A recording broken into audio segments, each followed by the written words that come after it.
Bonjour, bienvenue à toi aujourd'hui.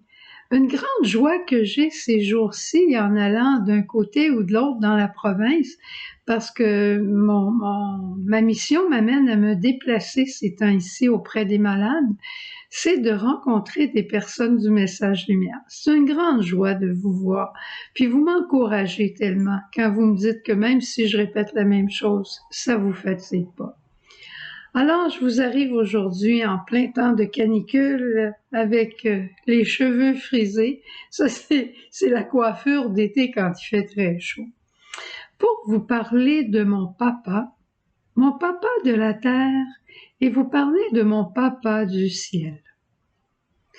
Parce que dans l'évangile de ce jour, Jésus apprend à prier à ses apôtres et on voit aussi dans la première lecture Abraham qui négocie avec Dieu comme on négocie avec son papa. Au fond, Jésus nous invite à avoir une attitude d'intimité avec notre papa, bon Dieu, comme lui en avait une. Et moi, je me suis amusée à regarder les moments d'intimité que j'ai vécus avec mon propre père. Je me souviens, je devais avoir à peu près 10 ans, 11 ans, 12 ans. Le samedi, mon père avait un ami qui avait un magasin de musique. Alors le samedi, tout innocemment, je disais, « Papa, est-ce qu'on va prendre une marche sur telle rue, sur la rue Ontario à Montréal? » Et comme par hasard, on passait devant le magasin de son ami, on entrait et j'en ressortais avec un ou deux 45 tours.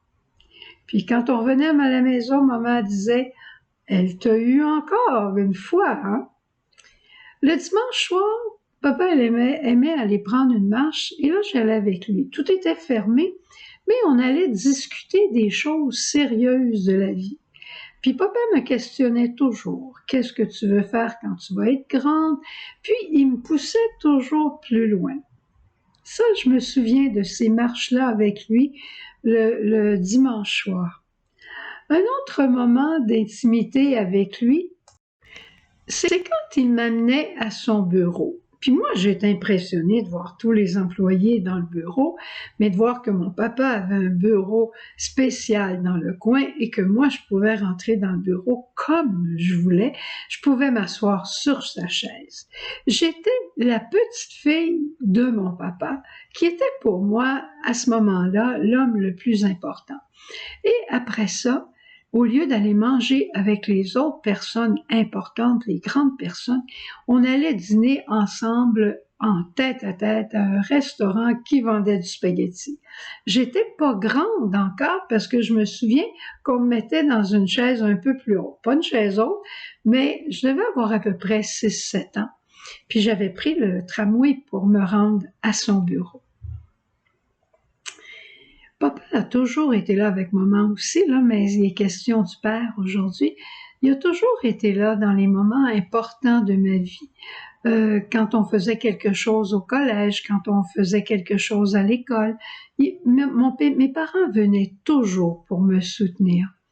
Ensuite, j'ai eu des accidents parce que je faisais beaucoup de sport. Et maman était celle qui me soignait à la maison, mais papa était celui qui m'accompagnait à l'hôpital. Et il restait toujours à côté de moi et au risque de me répéter, il me disait toujours la même chose. Je disais, papa, c'est pas nécessaire que tu restes longtemps à l'hôpital, ça va prendre du temps. C'était moins long dans ce temps-là, par exemple. Puis il disait, misery loves company. La misère aime la compagnie. Eh bien, quand mon papa était vieux, je peux dire que je lui ai rendu la pièce de sa monnaie et que je l'ai accompagné et que je l'ai soutenu et que je suis restée avec lui. Simplement parce qu'il l'avait fait pour moi et je lui rendais non pas comme une dette, j'étais obligée, mais absolument pas, mais simplement il m'avait appris à aimer en m'aimant. Alors je l'aimais en retour. Et c'est un peu ça que Jésus essaie de nous traduire, d'être des intimes de notre Père.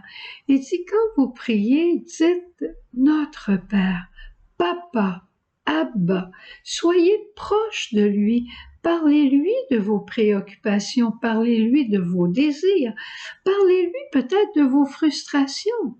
Demandez-lui des fois de façon osée, pourquoi au nom de ta bonté, Seigneur, Papa, pourquoi tu ne m'accordes pas telle chose? Ou pourquoi, Papa, ça se passe comme ça? Et tu vas voir que le Père a toujours une réponse merveilleuse qui vient satisfaire le cœur.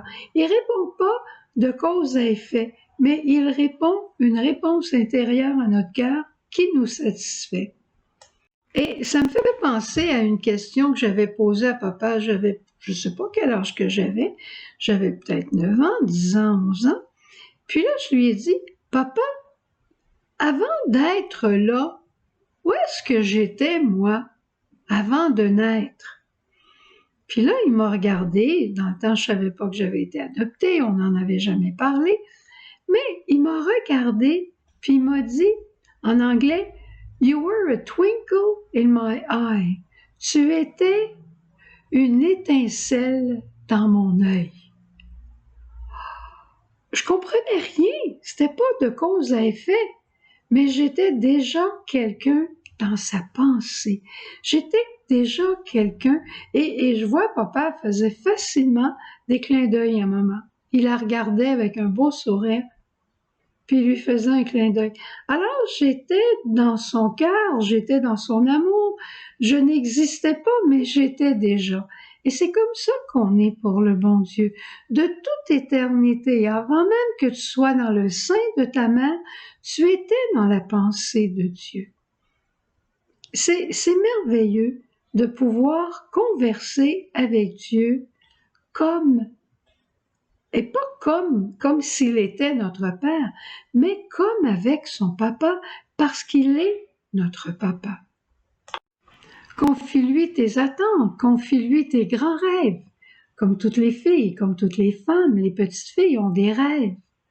Si tu es un homme, un garçon, alors tu lui confies tes projets, ce que tu aimerais faire.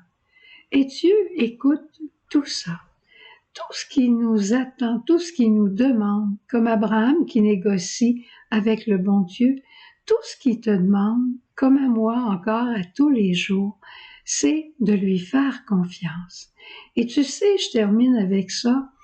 Dans la famille, notre parole de fondation dit, c'est une expérience de ma providence que j'attends de toi.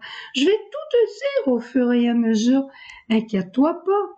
Tu vas vivre dans la maison du pain. Et qui est le pain? C'est le Christ. Tu vas vivre avec Jésus dans l'amour. Tu vas vivre avec Jésus en comprenant sa parole. Tu vas vivre avec Jésus dans la communion qu'il va t'enseigner. Marie sera la reine dans ta vie. Si elle n'est pas encore la reine, demande-le à Dieu. Et parce qu'on ne dit pas simplement Père, on dit notre Père, ce qui veut dire qu'on a des frères et des sœurs. Alors en disant notre Père, il dit, mais ensemble, vous autres, vous distribuerez la parole, vous distribuerez le pain de vie, vous distribuerez l'amour agapé, mais ne vous inquiétez pas. Ce n'est pas ton œuvre. Prends pas sur le dos le salut de l'humanité et des tiens. Ce n'est pas ton œuvre, c'est la mienne, je vais m'en occuper. Et rappelle-toi de cela pour toi, puis à tous les autres qui viendront. Donc, il va falloir que tu le redises à d'autres, que Dieu est un Père qui nous aime passionnément, tendrement, et qui veille sur nous parce qu'il est providence. On lui fait confiance. Sois dans la joie, et je demande au Seigneur de venir guérir en toi ce qui aurait besoin d'être guéri dans ta relation avec ton propre papa, pour que ta relation avec Dieu comme un Père puisse aller en s'épanouissant, t'apporter la paix et la sécurité. Au revoir. Bonne journée. Jésus,